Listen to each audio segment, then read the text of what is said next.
Víctor Ronquillo, buenas tardes.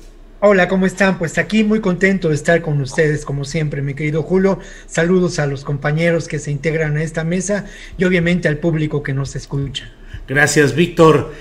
Bueno, Guadalupe Correa Cabrera, buenas tardes. Muy buenas tardes, Julio. Un placer, Víctor, Ricardo. Les mando muchos saludos. Un placer estar con ustedes esta semana. Gracias, Ricardo Ravelo. Buenas tardes, Ricardo. Hola Julio, ¿qué tal? Buenas tardes. Es un gusto, como siempre, estar aquí en esta mesa debatiendo temas. Un saludo especial también para mis compañeros Víctor y Guadalupe y al auditorio que nos está siguiendo. Muy bien, muchas gracias. Gracias. Pues comencemos con Guadalupe Correa Cabrera, que la semana pasada andaba de viaje por el sureste, viaje complicado, pues todo México, luego hay esos problemas de, si estando en nuestras casas, Guadalupe, tenemos problemas de conexión de internet, pues andando en carretera y fuera de casa se complica mucho más. Pero Guadalupe, muchas gracias. Y Guadalupe, ¿cómo ves todo el tema de Tamaulipas? Particularmente lo que sucede en Reynosa y qué tanto impacta en todo el contexto político que se está viviendo en esta entidad, Guadalupe. Claro que sí. De hecho, el día de ayer estuve en la ciudad de Matamoros. Estoy haciendo un poco de trabajo de campo para entender un poco lo que está sucediendo. Ajá. Sí, el tema de Reynosa a mí me sorprendió. Siéndote muy sincera, tenemos una narrativa. Y lo que hemos observado, Ricardo, Víctor, conocen muy bien del tema. Me sorprendió lo que sucede el fin de semana, porque empiezan las versiones. Lo que sucedió realmente tuvo un objetivo, y es causar terror. No quiero utilizar esta palabra terrorismo porque tiene muchas connotaciones que luego van a dificultar el análisis de esta cuestión, pero de alguna forma, podemos ver que este concepto queda de alguna forma con lo que sucedió. ¿Por qué? Porque la mayor parte de las 19 personas o más que han sido asesinadas en esta ciudad en los últimos días, la mayor parte de ellos son víctimas inocentes. Estamos hablando de sociedad civil, y entonces las versiones oficiales, la versión oficial del fiscal general de la República, del gobierno del estado de Tamaulipas, quieren decir que lo que siempre hemos visto, que es un enfrentamiento entre dos grupos de la delincuencia organizada. Pero en este momento no fue así. El contexto tenemos que entenderlo dentro de la cuestión política. Es un contexto político el que tenemos que analizar ahora. Sabemos que tenemos ahorita un problema muy fuerte político, porque la cabeza del Estado, el gobernador, está sujeto a un juicio de desafuero, como lo hemos platicado ya varias veces en este espacio, que todavía no llega a término, con un apoyo total del Congreso local, que se cambie la Constitución para poderlo dejar terminar su periodo y que siga manteniendo el fuero hasta que termine el periodo. Esto me parece muy importante también en el contexto de las elecciones. Fracasa aparentemente, bueno, fracasa fracasa el Partido Acción Nacional, pierde la mayoría el Partido de Acción Nacional y la gana Morena. Y la ciudad de Reynosa es la joya de la corona en el estado de Tamaulipas, por su importancia estratégica, económica, en cuestión de población, y además de todo es el espacio del todavía gobernador Javier García Cabeza de Vaca. Uh-huh. Él tiene muchos intereses ahí, familia, allegados, y tenía mucho interés de mantener el control político de la entidad a través del apoyo que da a sus candidatos, y desafortunadamente para él pierde la elección de la alcaldía porque Maqui Ortiz, que siempre estuvo, todavía alcaldesa Maqui Ortiz, madre del que va a ser el alcalde, Carlos Peña Ortiz, que ellos siempre estuvieron en pugna. Maqui y Cabeza de Vaca siempre estuvieron en pugna, siempre se estuvieron poniendo el pie, y entonces se va Carlos al partido Morena, gana Reynosa, y es es una gran derrota para Francisco Javier García Cabeza de Vaca. ¿A quién le interesa causar terror?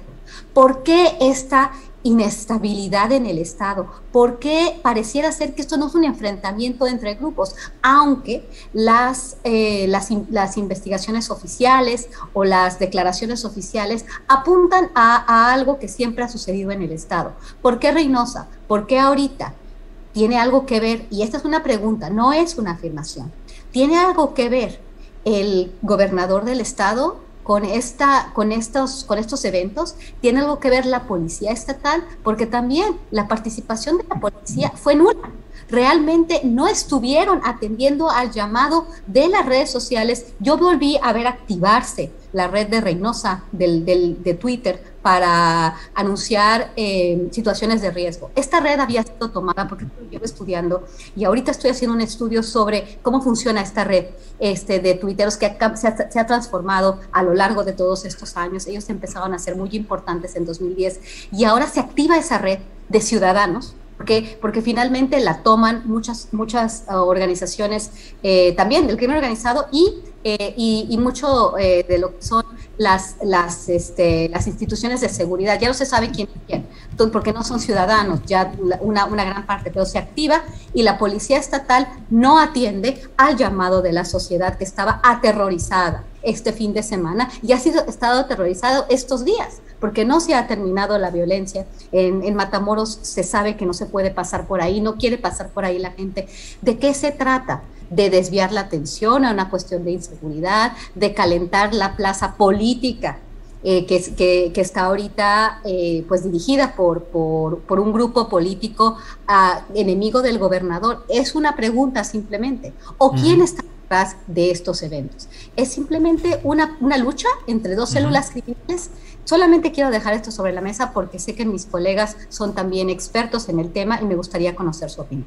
Gracias, Guadalupe. Ricardo Ravelo, ¿cómo ves este tema de Tamaulipas en general, Reynosa en particular, y pues algunas de las preguntas que nos plantea Guadalupe Correa Cabrera? Motivaciones políticas y de pugna por poderes en Reynosa detrás de este ataque tan peculiar, tan inusual de atacar a población civil aparentemente sin vinculación o relación con estos grupos del crimen. En fin, ¿qué opinas? Por favor, Ricardo Ravelo. Mira, yo creo que el tema político está totalmente rebasado. El ejercicio de la política aquí prácticamente no lo veo.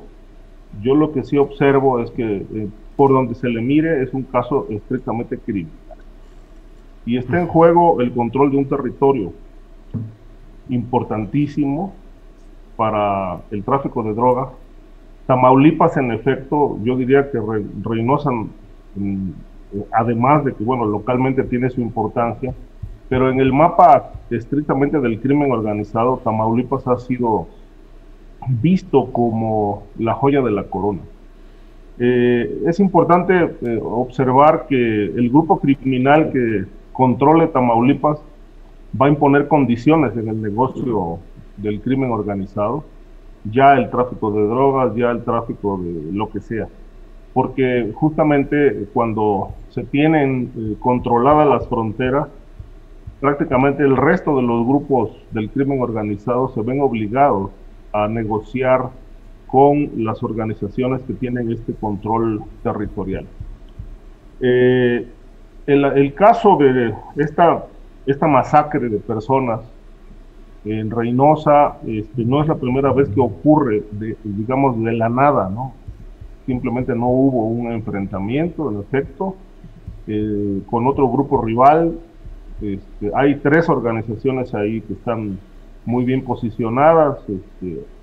Una organización del Cártel del Golfo activa todavía ahí, el Grupo del Noreste y los Zetas Vieja Escuela, entre otros, ¿no? que están operando en la zona. Este evento ya se ha presentado, es decir, por ejemplo en Tijuana lo habíamos visto en los años de gloria del Cártel de Tijuana, como por ejemplo Ramón Arellano Félix solía mandar a asesinar personas nada más porque le caían mal, y le ordenaba a sus gatilleros matar a X persona nada más por el hecho de que le caía mal, y en ese momento lo ejecutaban. Es una práctica muy rara porque generalmente estamos acostumbrados a que la violencia se desata por confrontaciones entre grupos, pero en este caso, bueno, fue un grupo armado. Ignoramos si del crimen organizado o de la propia policía. Ignoramos si esto es una provocación ordenada por el gobernador, o bien los grupos rivales ligados a la política están tratando de generar miedo, sembrando terror en una zona. Lo que sí es obvio es que se trata de un delito de lesa humanidad, presuntamente perpetrado por el crimen organizado. Y me parece que estos eventos que hemos visto pues están sentando ya precedentes muy peligrosos. Guadalupe no quiso adentrarse en el tema del narcoterrorismo, pero tiene todo el tinte de ser un acto de ese tipo. Obviamente lo que se observa es que conforme vaya escalando la situación política fuerte, con el posible desafuero del gobernador próximamente, ahora que entre en funciones la nueva legislatura, pues seguramente también se va a agudizar la violencia, y eventos como estos pueden repetirse una y otra vez. Y lo peor es que, bueno, no hay en este momento una explicación ni local ni federal. Entiendo que el caso lo va a traer la Fiscalía General de la República y esperemos que nos puedan dar una respuesta, pero es obvio que la guerra política en Tamaulipas también es una guerra criminal. Está en juego el control de un estado clave para el tráfico de drogas, para el tráfico humano y para el tráfico de armas. Pues sí. Bien, Ricardo, pues muchas gracias. Les comento que, pues como era previsible, lo teníamos muy claro, pero bueno, estos son temas que tenemos que tocar y para eso está nuestro programa. Pues ya nos desmonetizaron este programa porque el contenido de lo que estamos diciendo y hablando no es adecuado para los anunciantes de YouTube.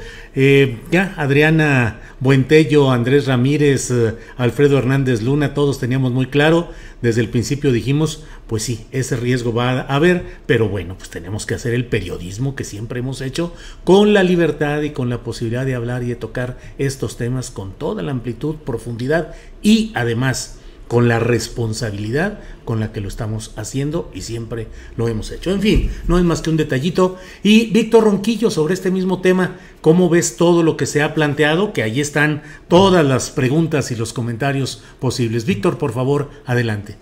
Lo primero que hay que decir, mi querido Julio, es que aquí estamos, y sí, no claro. Vamos a ir.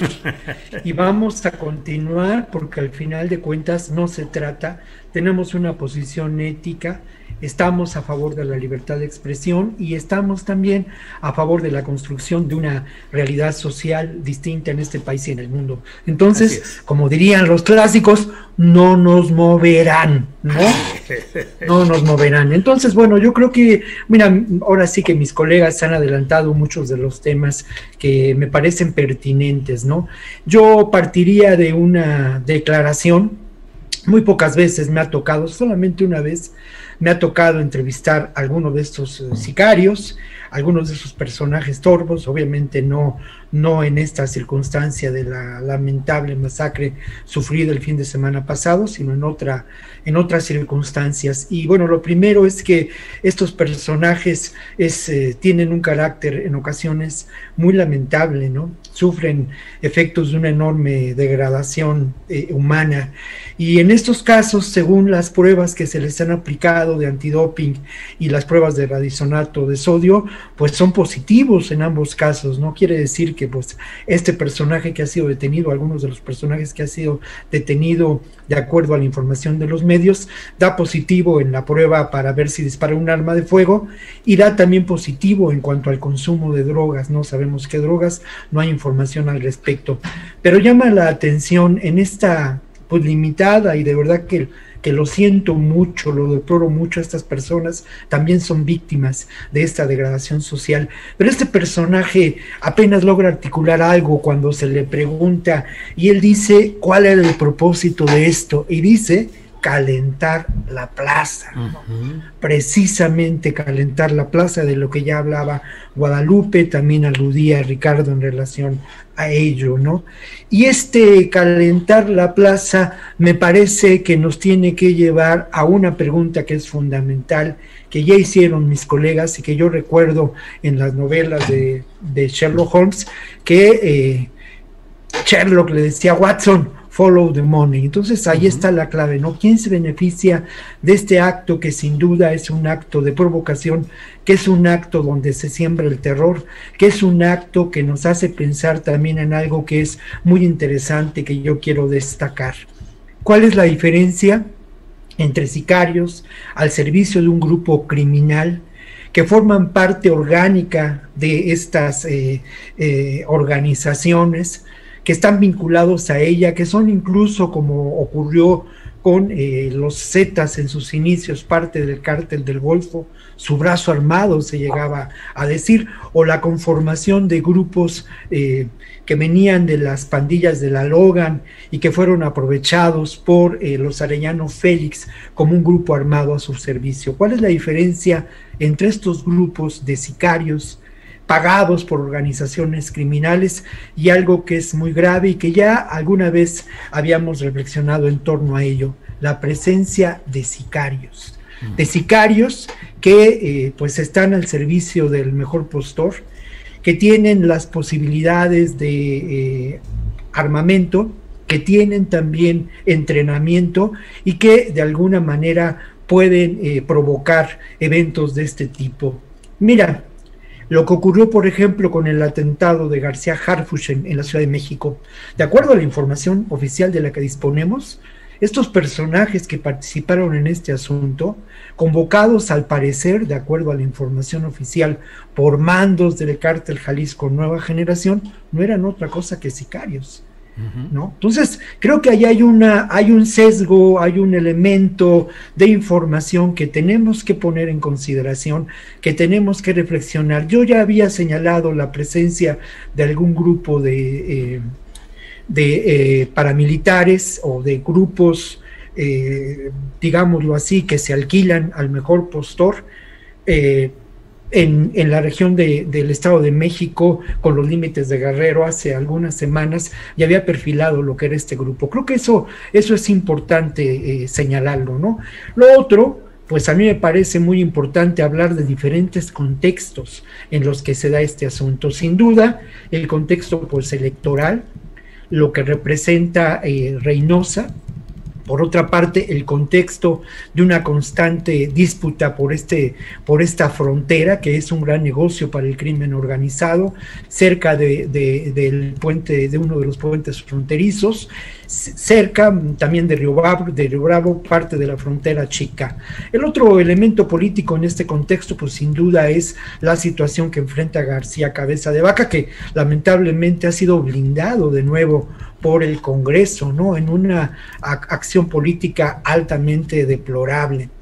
Por otra parte, en ese contexto, y no es que yo quiera ser, digámoslo así, ligero, amarillista, especular, pero creo que tenemos que tomar en cuenta también, si lo relacionamos con lo que ocurrió con Camargo en la región de Tamaulipas, si vemos también la exigencia por parte de un grupo importante del sector más retardatario en cuanto a la política de seguridad de los Estados Unidos y su estrategia de securitización del continente y de las fronteras, si lo relacionamos con ello, también podemos pensar que sin duda estos eventos de enorme violencia, de sembrar el terror, benefician políticamente a este sector oscuro, terrible, que se expresa en este complejo militar industrial, que actúa en los sótanos del Pentágono y que yo creo que sin duda en estos momentos busca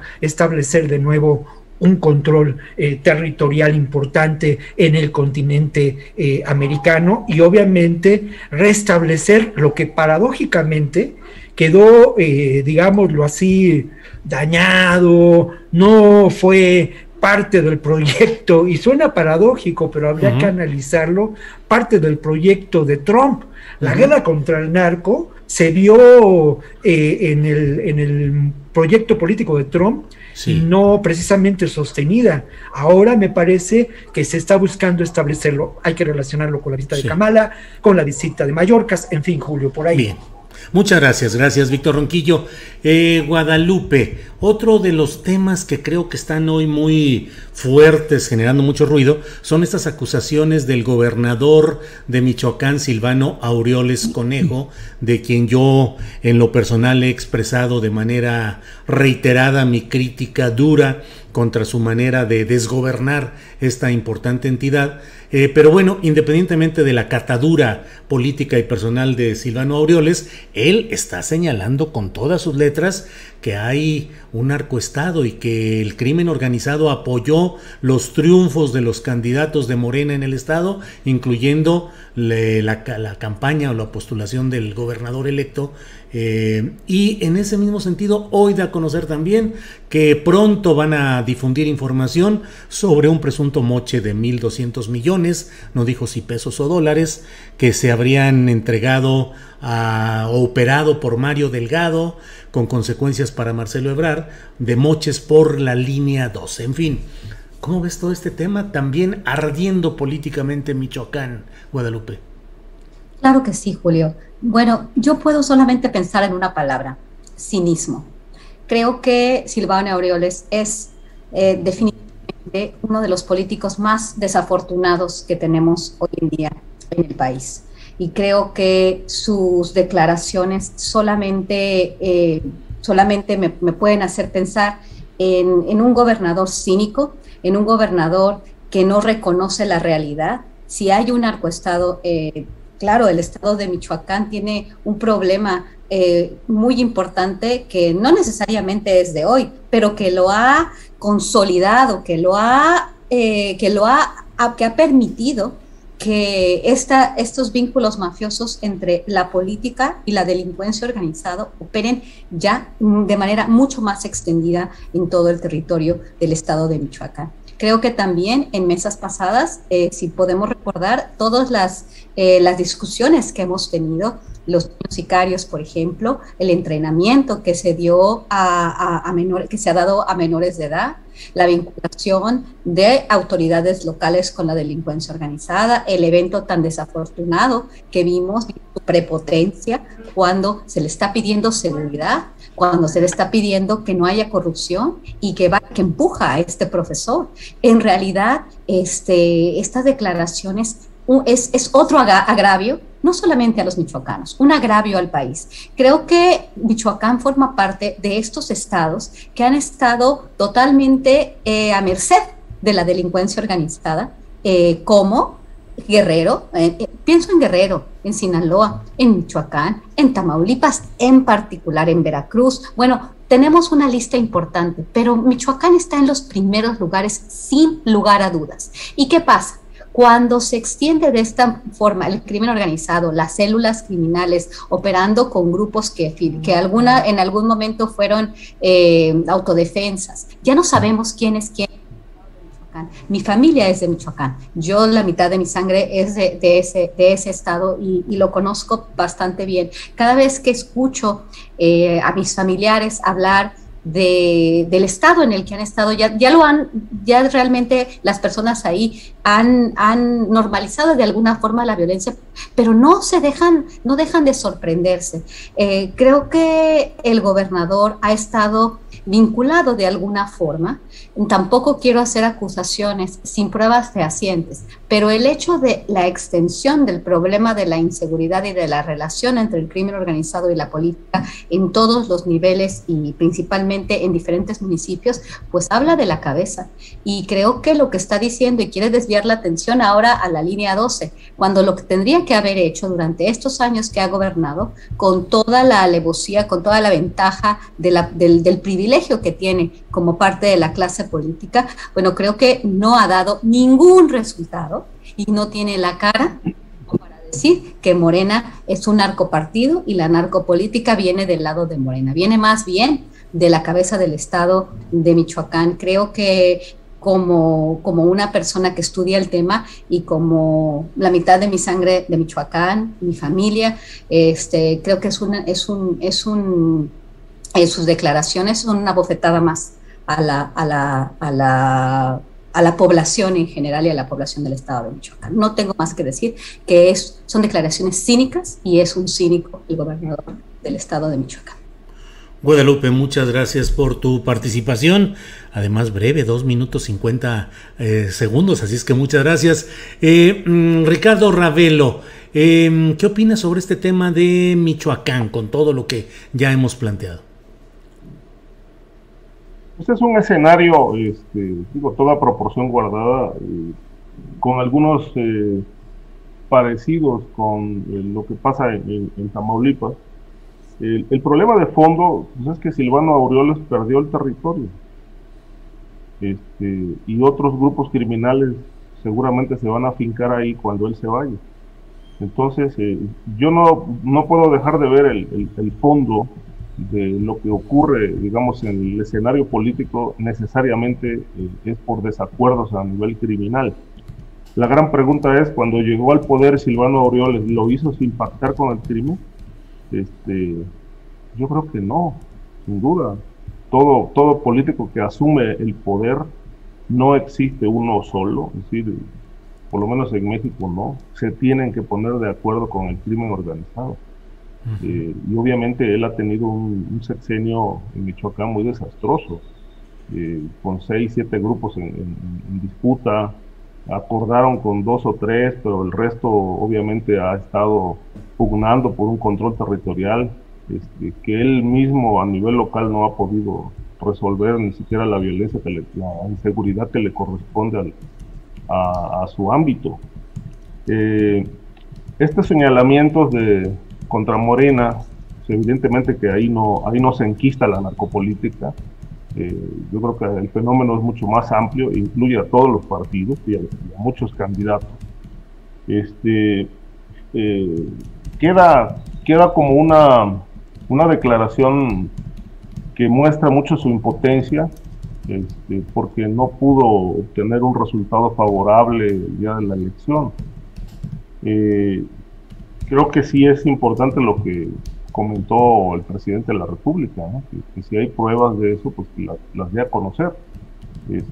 Si el crimen organizado operó en Michoacán, yo creo que sí, operó en todos lados. Ahora, ¿lo podemos probar realmente? ¿Él tiene pruebas? Seguramente sí. Y aquí lo importante no es tanto el señalamiento y la acusación, sino que aporte los elementos suficientes para que en todo caso las autoridades puedan proceder a anular la elección en ese estado. Pero bueno, si se aportan las pruebas, pues se tendría que anular la elección de todos los lugares donde hubo votación, porque en todos hubo irregularidades, ¿no?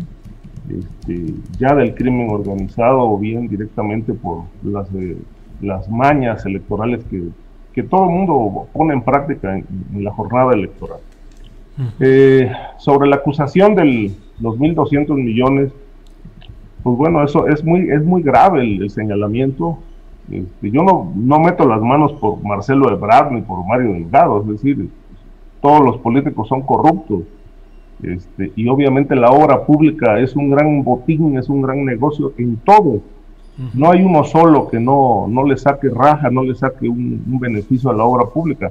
Pero volvemos al mismo tema. ¿Hay pruebas para poder acusar a Marcelo de que se quedó con 1.200 millones de la obra del metro de la línea 12? Pues eso es lo importante. De otra manera, pues se queda en una mera declaración, un señalamiento que no nos lleva absolutamente a nada. Si hubo corrupción en esa obra, pues y hay pruebas, pues que se procede y se investigue. Pero creo que aquí el asunto de Silvano pues pone de manifiesto desde mi punto de vista la impotencia, porque la derrota electoral fue dolorosa, y por otro lado me parece que también esta es una estrategia, porque los números, el manejo financiero en Michoacán no es del todo transparente. Y es posible que Silvano Aureoles pueda ser un candidato a la cárcel si es investigado por todos los negocios que también él concretó y realizó como gobernador, y ha realizado como gobernador. Me parece que algo de eso hay. Se afirma que incluso puede darse a la fuga. Si realmente lo investigan, pues van a encontrar mucha corrupción en ese gobierno, y no solamente ligas con el narcotráfico, sino mucho mal manejo financiero en el Estado. Gracias, Ricardo Ravelo. Víctor Ronquillo, sobre este mismo tema, Michoacán, Silvano Aureoles y sus señalamientos de los cuales ya hemos estado hablando. Por favor, Víctor, tu opinión. Bueno, yo quisiera hacer un juego con ustedes que nos escuchan y obviamente con nosotros que participamos en esta mesa, ¿no? Un juego donde imagináramos los escenarios de una película que se está filmando. El primer escenario de esta película es ni más ni menos que un noticiario en Radio Fórmula, conducido por Ciro Gómez Leiva, donde muchas veces, pero muchas veces, Silvano ha tomado el micrófono y se le ha abierto un espacio de una enorme generosidad. Y entonces, bueno, ahí están las cámaras, ahí estamos filmando, y ahí vemos una declaración que de alguna manera otro de los colegas que trabajan en Radio Fórmula y que en este caso son actores de esta película, pues llamó Ciro incendió la mañana, ¿no? Algo así dijo López Dóriga. Y bueno, yo solamente esa escena creo que es muy interesante y que nos deja ver también de dónde puede proceder esta provocación también. Por otra parte, otro escenario, y este es un escenario sorprendente para reflexionar en torno a este caso, es ni más ni menos que la casa comunal en un municipio que se llama Nahuatzén, allá en la meseta michoacana. La meseta michoacana, donde se encuentra también Cherán, y donde hay un movimiento muy interesante acerca de la exigencia de la libre determinación de los pueblos originarios. Y entonces, bueno, el espectador ubicado en esta casa comunitaria, en un pueblo enclavado en una región tan maravillosa naturalmente, ¿no? Por su naturaleza, por su riqueza, se pregunta qué está pasando y por qué vamos a escuchar a estos personajes que están presentando un documento pues de mucho valor, y que es un documento que se llama Sonaron las campanas. Y quienes sonaron las campanas fueron las mujeres que hace muchos años ya, por fortuna, se opusieron a la presencia del crimen organizado en buena parte de esta región de la meseta, y que han sido estas organizaciones comunitarias perseguidas, han sido hostigadas, han sido violentadas, se les han fabricado culpabilidades. Y entonces escuchamos precisamente a uno de los integrantes de esta mesa en la que se presenta este documento, que es resultado de una visita de distintas organizaciones para documentar lo que ocurrió en las elecciones pasadas y que se presenta en un primer informe. Escuchamos a una de las personas integrantes de este consejo de gobierno, a la persona que pues es mayor, a un hombre que usa un sombrero calentano, que se lo quita y que saluda con mucho respeto. Y él habla precisamente de cómo Silvano Aureoles a lo largo de muchos años ha hostigado a las comunidades. Cómo, en sus palabras, menciona que ha sido el brazo derecho, ni más ni menos que de las empresas que han buscado apropiarse de los recursos naturales, empezando por los aguacates, terminando con la minería, y cómo también estas empresas y el gobierno del estado han utilizado al crimen organizado para socavar, para hostigar, para violentar, para asesinar a la población. Obviamente, yo les pido al público que nos escucha y a ustedes también, pues tener paciencia, porque esta historia continuará. Pero esta historia es la de la reivindicación de la justicia, de la auténtica justicia.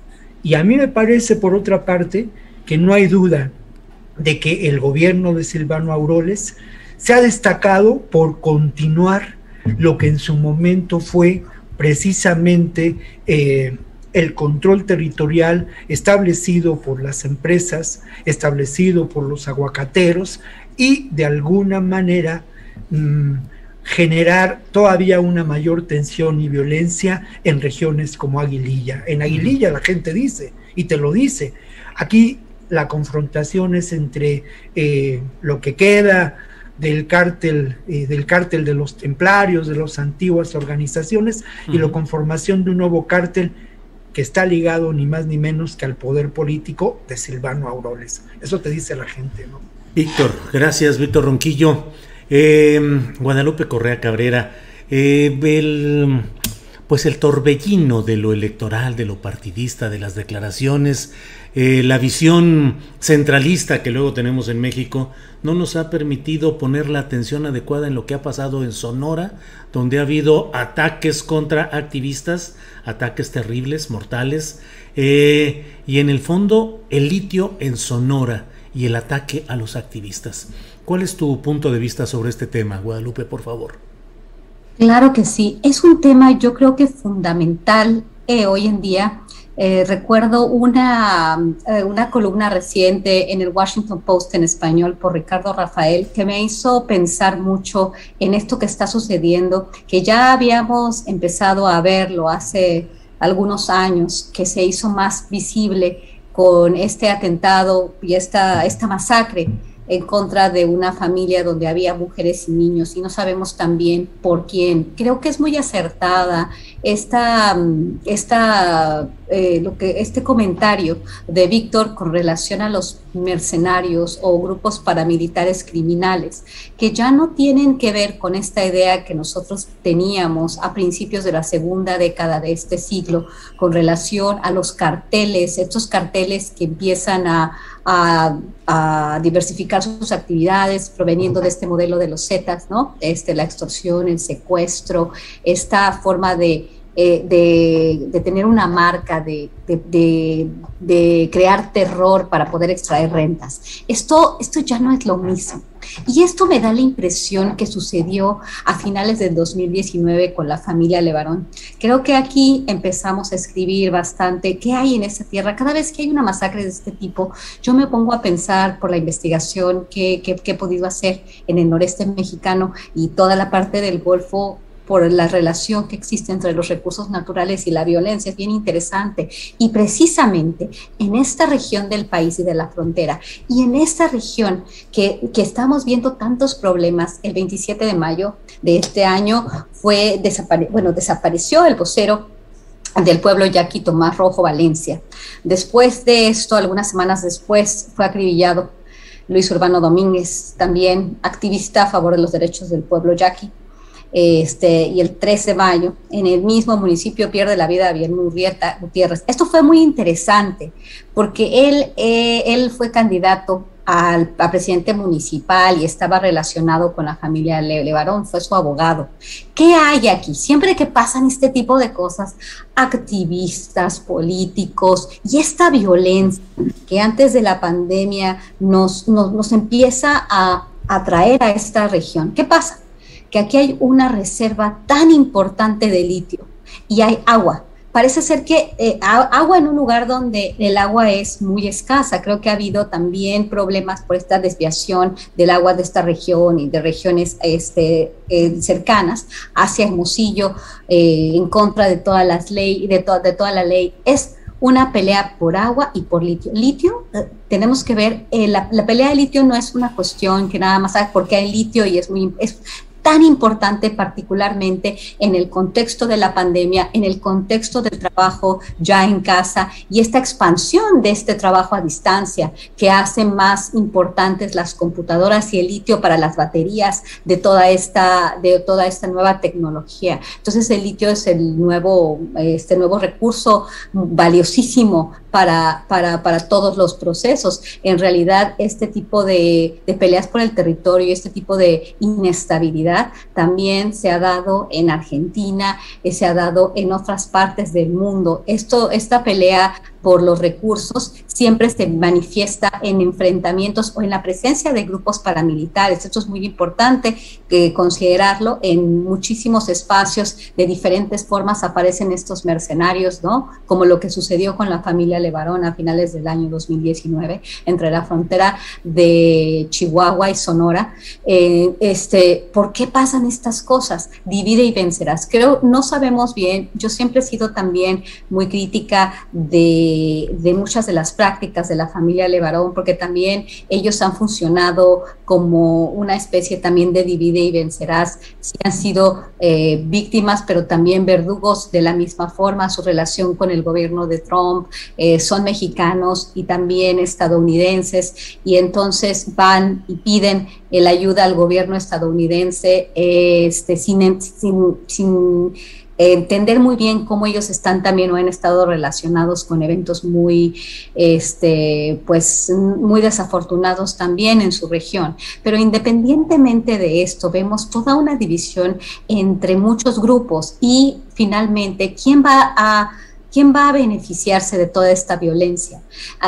Están saliendo de la tierra, pues personas que no pueden estar ahí por estas desapariciones, por estos asesinatos, y finalmente, ¿quién se va a beneficiar del agua y del litio que ahí están, que ahorita ahí se encuentran, ¿no? No tenemos todavía tanto conocimiento de qué tan grande está esta reserva de litio, porque al parecer, de acuerdo a ciertos reportes, podría ser la más importante en el continente. Aún he visto diferentes reportes, porque también hay reservas que están probadas y otras que son posibles. Entonces, realmente yo creo que hay que hacer un poco más de investigación sobre esta cuestión de litio. Creo que esta idea de divide y vencerás, cuando hay una inestabilidad tan importante, diferentes grupos, está la familia Levarón, está el pueblo yaqui, organizaciones, la política involucrada, y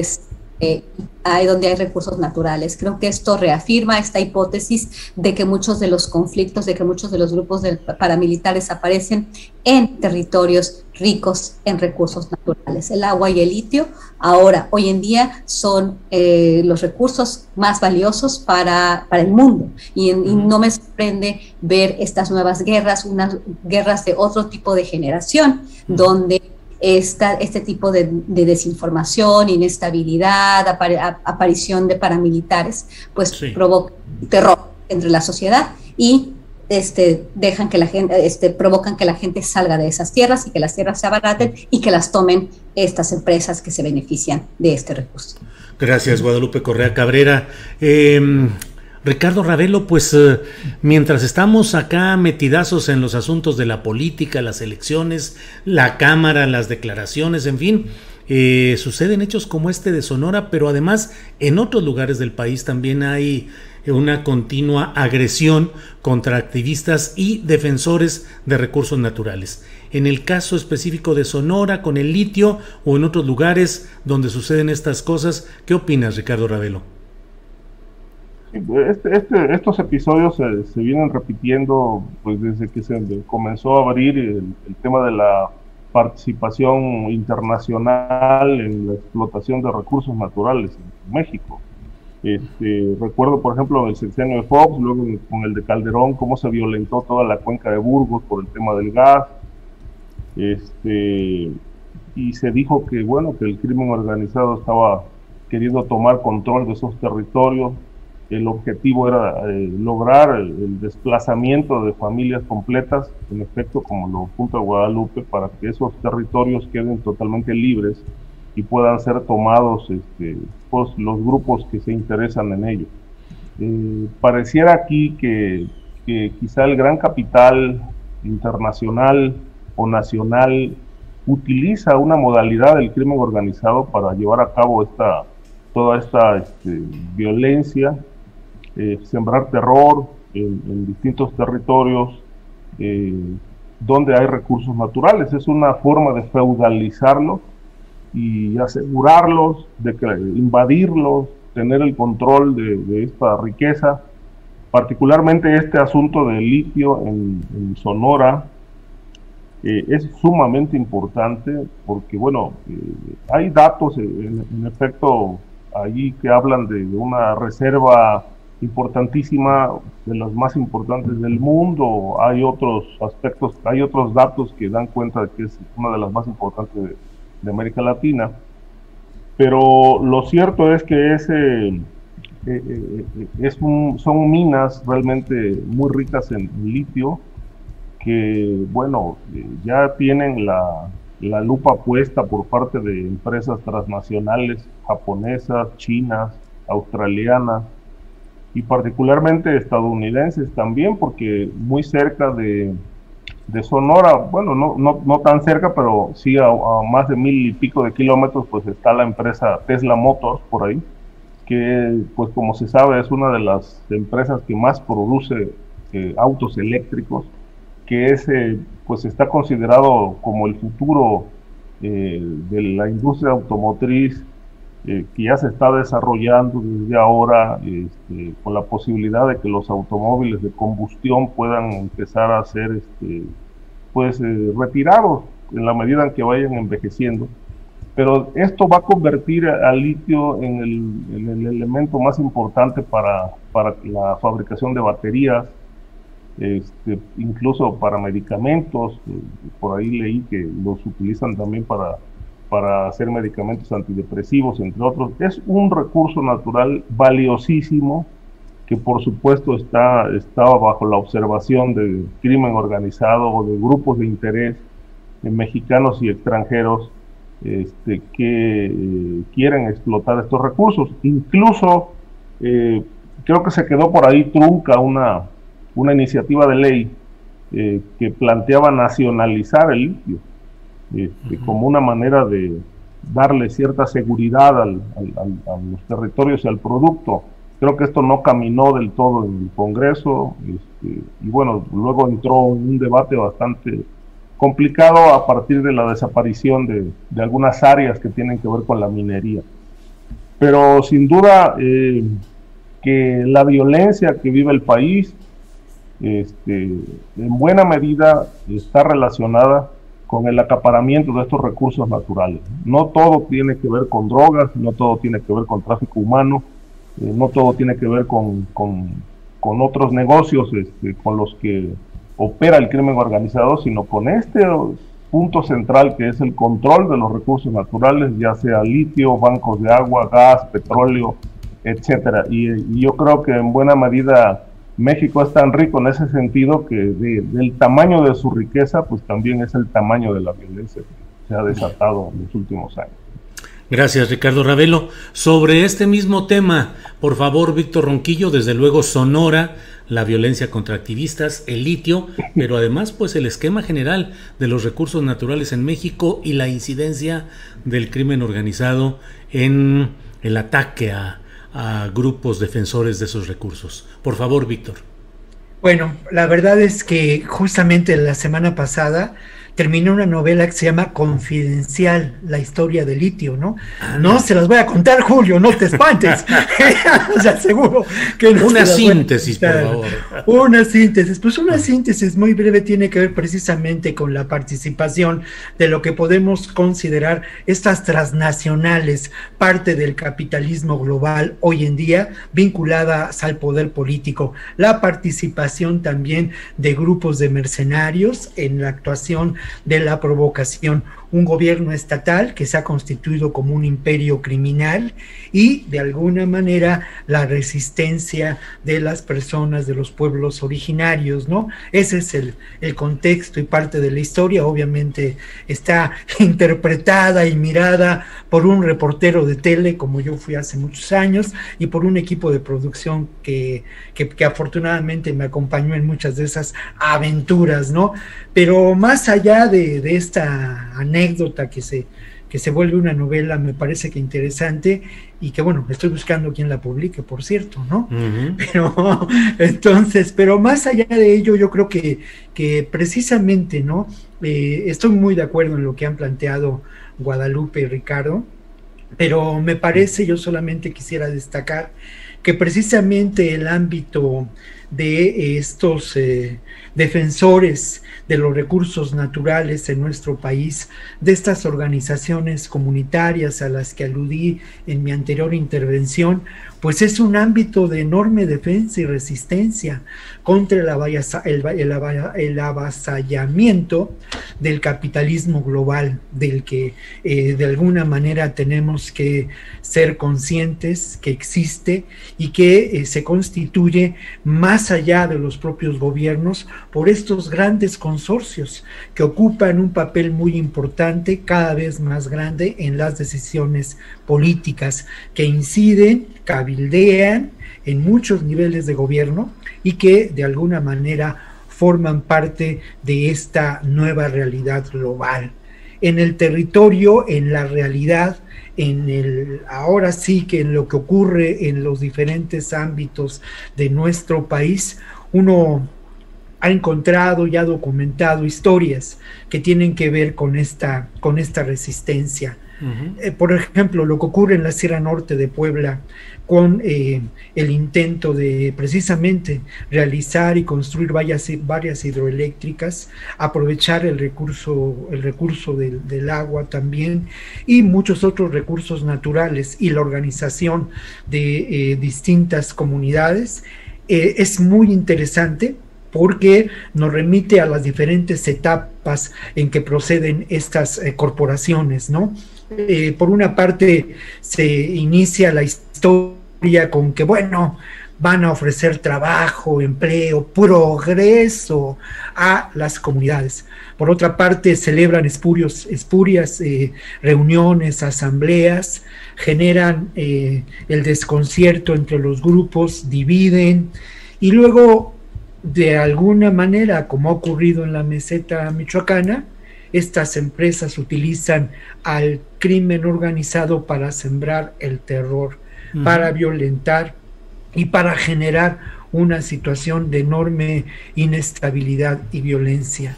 Y al final de cuentas, pues viene el acaparamiento de los recursos. Este es un problema y es una realidad mundial. Insisto mucho en ello, ¿no? Creo que lo que está pasando en Sonora en razón de la defensa del agua y del territorio yaqui es un ejemplo muy claro de esta apropiación de los recursos naturales, es un ejemplo muy claro de la vinculación entre estos consorcios y algunos intereses de gobiernos como Estados Unidos y como algunos otros países de enorme poderío económico y político. En el negocio del litio hay intereses ya de Estados Unidos, hay intereses ya de China y hay también el interés por parte del gobierno de López Obrador de llevar adelante la expropiación de este recurso que es llamado ni más ni menos que el petróleo del siglo XXI, ¿no? Así es. Gracias, Víctor Ronquillo. Son las 2:54 p.m, ya estamos en la parte final de esta mesa sobre seguridad.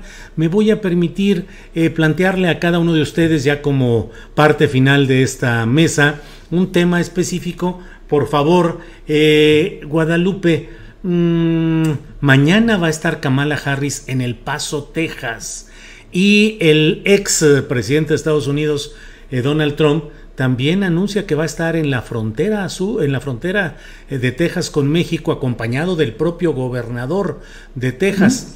¿Qué está cambiando? ¿Qué se está moviendo? Hay reclamos para Kamala Harris por no haber Kamala Harris, nada de Kamala Harris. Reclamos o reproches de los republicanos por haber viajado primero a México y a Guatemala que a la propia frontera. En fin, ¿qué se está moviendo? ¿Qué queda por ahí? Guadalupe, por favor. Creo que es un tema muy importante. ¿Por qué? Porque mucha de la política estadounidense, yo creo que por primera vez en 2016 se ha centrado en la discusión sobre la frontera.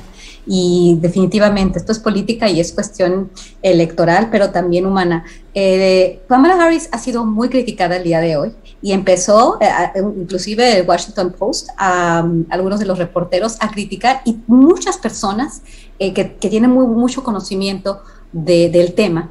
¿Por qué va al Paso y por qué no va al Valle del Río Grande o por qué no va a la frontera sur del estado de Arizona, donde no tiene interlocutores donde muchos de los congresistas, o una parte importante de los congresistas, y toda la frontera Texas-México, hay mucha reticencia, ¿no?, a todo el discurso de Joe Biden, y ellos están pidiendo que se cierren las fronteras. De hecho, por eso Greg Abbott, el gobernador del estado de Texas, dijo: voy a construir un muro, regresando la idea del trumpismo, y llega Trump, y de alguna forma es tan importante lo que está pasando del lado demócrata, del lado republicano.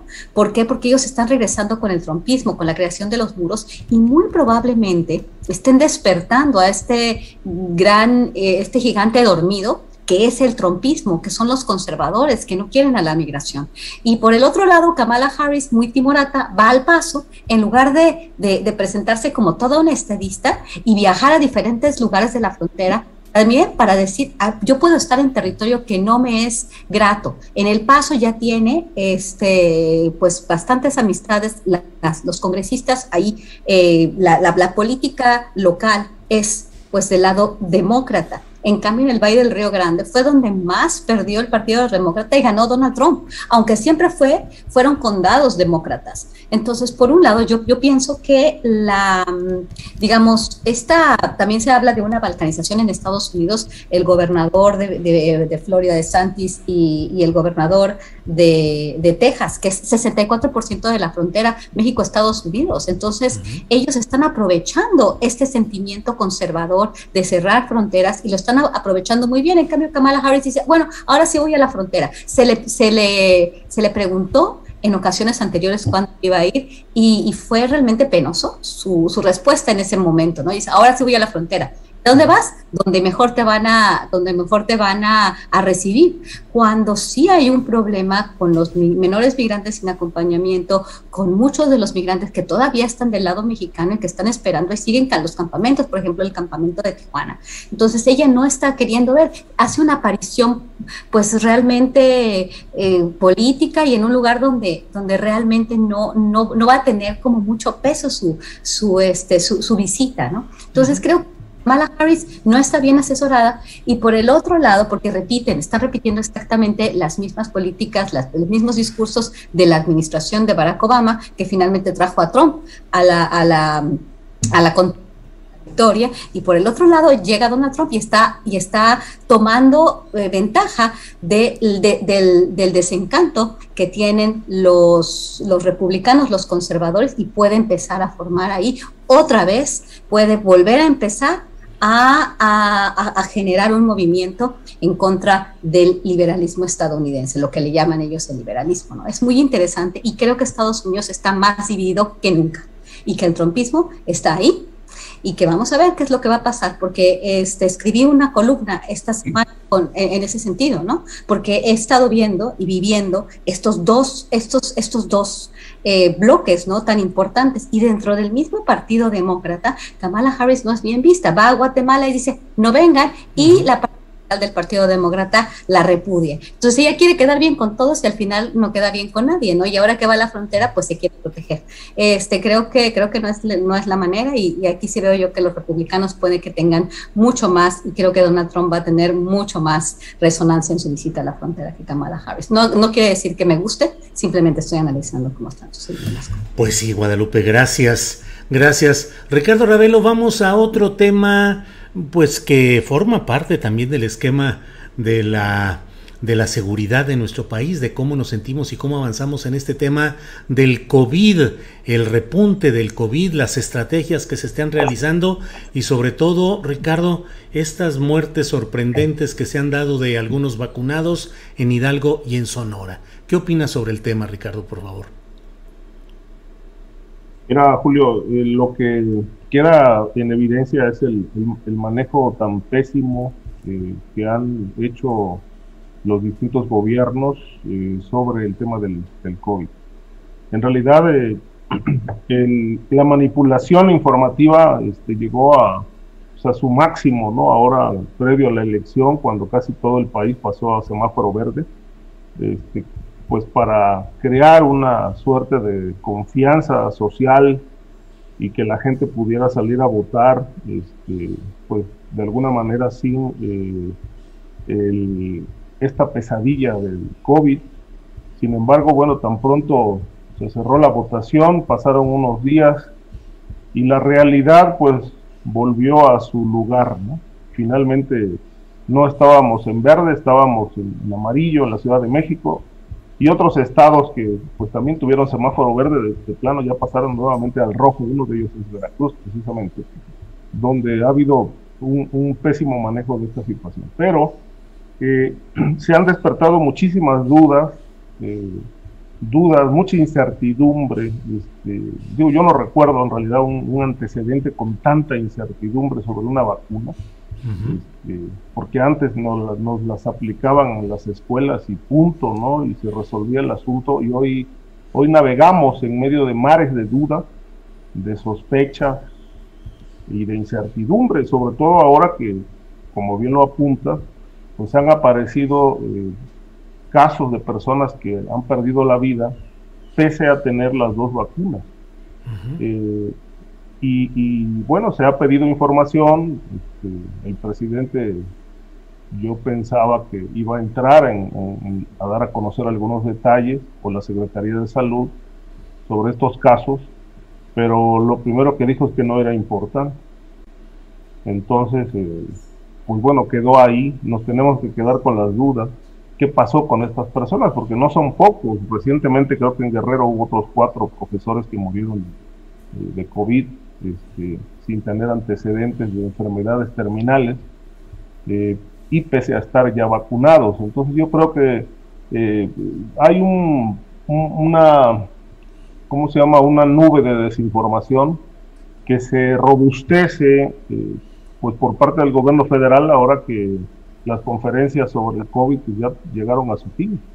Entonces ya los canales de información pues están cerrados, se informa lo que quiere, ya no hay un espacio donde se pueda preguntar sobre todas estas dudas que están pesando en la gente, porque en efecto no son muchos casos, pero hay muertes, y hay muertes de personas con las 2 dosis aplicadas, y la gran pregunta aquí es, ¿qué les inyectaron?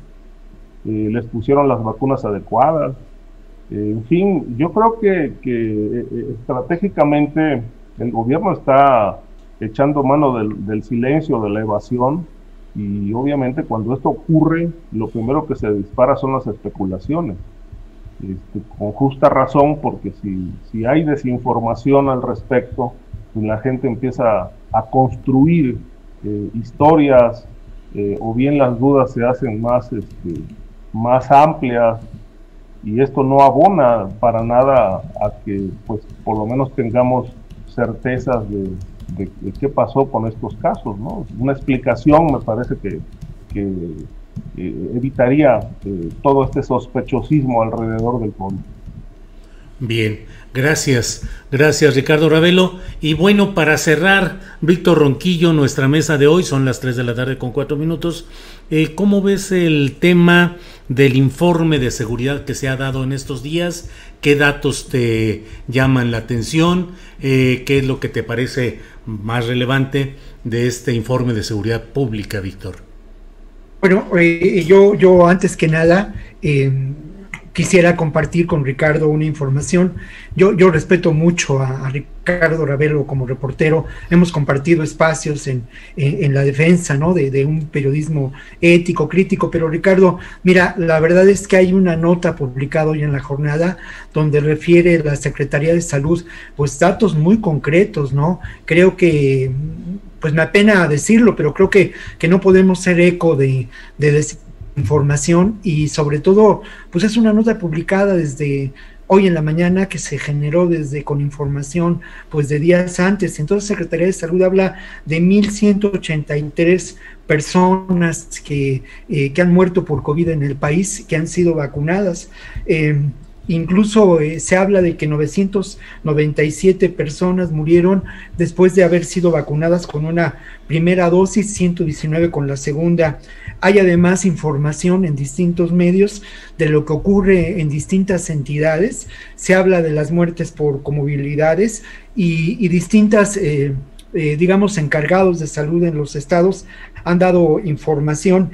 Efectivamente, en Hidalgo hay el mayor número de muertes, hay 113 personas que han sido reportadas como fallecidas, se habla de posibles comorbilidades y lo mismo en Baja California hay 10 personas, en fin, sí hay una información y no, a mí me parece que no podemos atribuir de ninguna manera a algún componente de las vacunas, porque en México pues han sido vacunadas en este momento 28.5 personas, entonces el número de muertes lamentables, incluso no se sabe si contrajeron el virus antes de ser vacunadas o lo contrajeron ya siendo vacunadas, porque la inmunidad que presentan las vacunas no es total, pues es de 1,183 personas, ¿no? Entonces, perdón, es una... Eso es lo que debe de explicar, es decir, la nota es un recuento de casos estadísticos y de posibles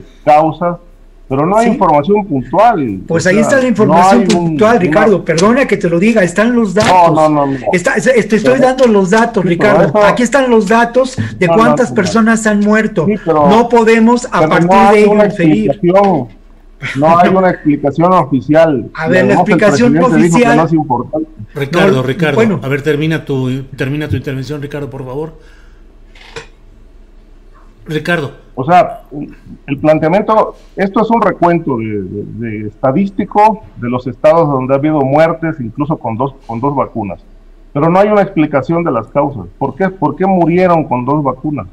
Es decir, se supone que por esta razón, por la otra, pero no hay una explicación detallada, puntual, que nos despeje las dudas. La jornada, con todo respeto, porque es un medio que yo respeto mucho, no me despeja esas dudas. Víctor, es que no. Yo solamente remitiría a quien nos escucha y al propio Ricardo a la nota de la jornada. Ahí se explica claramente las posibles causas y es la versión del Estado. Sí, o sea, yo no puedo, es decir, si vamos a desconfiar de todo esto y vamos a pensar que las vacunas son un peligro, estamos especulando, no haciendo análisis. Entonces yo solamente, mira, yo no voy a defender a nadie, ni voy a decir si López Obrador dijo tal cual y López Gatell. Yo solamente te pido a ti que vayas a la nota de la jornada. Si ya la leíste, bienvenido, y le pido al público que vaya a esa nota, y le pido también al público que en un ejercicio vaya a ver qué es lo que ha dicho la Secretaría de Salud de Hidalgo, qué es lo que ha dicho la Secretaría de Salud de Sonora, que está reporteado están en los diarios que circulan ahora en internet, ahí está la información. Bien. Entonces, yo creo pues que hay que pedirle a la Secretaría de Salud que explique puntualmente las causas. Está bien, está bien. Pues, esa es, yo creo que la chamba de ellos, ¿no? Bien, gracias. Yo no soy médico para poder hacer conjeturas sobre esto. Gracias a ambos, a Ricardo y a Víctor. Gracias a Guadalupe, que está viendo junto conmigo solamente aquí el intercambio de opiniones, Guadalupe. Víctor, pues para cerrar, por favor, este tema que te había comentado del informe de seguridad. Lo que nos digas, por favor. Muy brevemente, Julio, a mí me llama la atención, pues por una parte, el que la secretaria de Seguridad Pública hable de una disminución de 27%, un poco más, de delitos del orden federal. No, es difícil, ¿no? Yo soy un reportero, no tengo acceso a una información que podría contradecir esto que nos expresa la representante del Estado mexicano, pero yo remitiría a la sensación de inseguridad que reporta la INEGI en diferentes ámbitos, en diferentes ciudades. También me parece que es preocupante que se tenga una perspectiva de una disminución de casos de homicidios dolosos cuando lo que existe es la multiplicación de estos casos. Por otra parte, me parece acertado atender a los municipios considerados especialmente delicados. Hacia allá hay parte de la estrategia. Me alarma mucho el abundante número y la explosión numérica de casos de feminicidio que eso lastima mucho a la sociedad en su conjunto. Y otro elemento que yo quisiera destacar brevemente es también el aumento de delitos que tienen que ver con la violencia doméstica, con la violencia intrafamiliar. Este último elemento a mí particularmente me preocupa porque es resultado de este proceso de degradación social al que nos enfrentamos, y no solamente el resultado de la pandemia, sino el resultado de una crisis que tiene múltiples rostros. Bien, Víctor, muchas gracias. Guadalupe, pues, ¿cómo ves aquí los debates y la discusión que nos da la sal y la pimienta para estos platillos informativos, Guadalupe? Así es esto. Pues yo creo que así es el debate, y qué bueno que haya disenso. Creo que esto pues nos muestra cómo se ven las cosas de diferente manera, pero nada más quiero también contribuir a la discusión. Yo creo que sí, creo que estoy un poco más del lado de Víctor, porque creo que no ha sido tan terrible el manejo de la pandemia como los medios internacionales nos quieren hacer ver. Yo he visto cómo el Washington Post, el New York Times y muchos personajes quieren hacer. En realidad, yo estoy muy agradecida del gran trabajo que se ha hecho, porque veo que con todos sus errores se ha hecho un trabajo muy importante en la vacunación. Y creo que sí se mueren dos muertes es lo más complicado que hay. No conozco bien los detalles, no tengo bien y no tenemos nosotros, pero también ha sucedido en Estados Unidos, ha sucedido en otras partes del mundo, tampoco lo minimizo, y pueden ser muchas las causas, ¿no? Y no por este tipo de eventos vamos a tirar por la borda. Yo creo que un esfuerzo que ha sido muy importante. Yo tengo otra visión de las cosas y no quisiera demonizar, ni creo que ha sido un manejo terrible de la pandemia en el país. Estoy agradecida por lo que ha hecho el gobierno de México en ese sentido. Bueno, pues muchas gracias, Guadalupe, por tus palabras, por tu participación de este día, y esperemos vernos el próximo jueves. Gracias por esta ocasión, Guadalupe. Gracias a todos. Muchas gracias. Placer siempre estar con ustedes. Gracias. Gracias, Ricardo, muchas gracias. Gracias por tu participación, como siempre, y espero que nos veamos el próximo jueves, Ricardo. Claro, Julio, muchas gracias. Siempre es un placer estar aquí en este espacio debatiendo cosas, posiciones, etcétera. Esto yo creo que es lo que enriquece el debate, el programa, y por eso cada vez hay más audiencia que nos sigue. Muchas gracias. Les agradezco también a Víctor y a Guadalupe su participación. Buenas tardes. Gracias, Ricardo. Víctor Ronquillo, muchas gracias y buenas tardes. Gracias por tu participación. No, muchas gracias a los colegas, a Ricardo, a Guadalupe, que yo estimo mucho, y de verdad yo reconozco enormemente el trabajo de Ricardo como reportero en las trincheras, ¿no? O sea, eso a mí me tocó verlo, compartirlo con él, entonces no, de ninguna manera, y al contrario, ¿no? Sus aportaciones en este programa y en un recuento de lo que puede considerarse la historia del narco en este país, ahí está la pluma y el valor de Ricardo, ¿eh? O sea, eso es así, simplemente pues son precisiones, mi querido Ricardo, como las hacemos en las mesas de redacción, ni más ni menos, ¿no? Entonces eso, y nos da para discutir, y nos da para seguir trabajando juntos en favor de construir pues eso, ¿no? Una realidad social diferente, un país mejor. Entonces, muchas gracias, y muchas gracias, Julio, por abrir este espacio de debate, maestro. Muchas gracias. Gracias a ustedes. Gracias, Guadalupe. Gracias. Y nos vemos el próximo jueves. Gracias a los